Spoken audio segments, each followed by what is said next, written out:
Zakleo se bumbar u cvet i u med, da će na livadi da napravi red.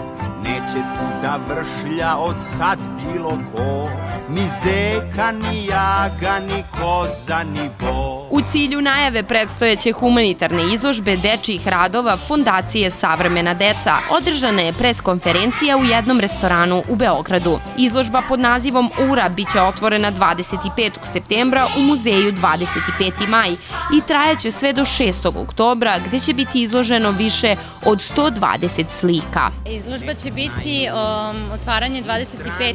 septembra u muzeju istorije Jugoslavije.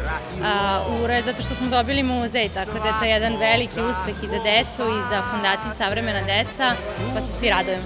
Slike na izložbi moći će da se otkupe po prodajnoj ceni od 10.000 dinara, a sad prihod služi za dalji rad i razvoj fondacije, koji podrazumeva dalje časove slikanja kao i naredne dečije slikarske kolonije. Ja radim sa decom iz Centra za odličje za decu i omladinu, koja spada 7 domova.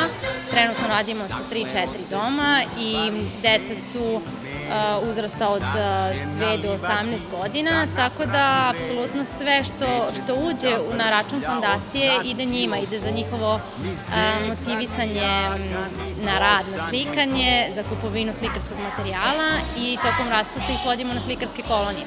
Tako da treba isplatiti taj put i oni se kolonijima trenutno najviše raduju. Na izložbi će biti više od 120 slika.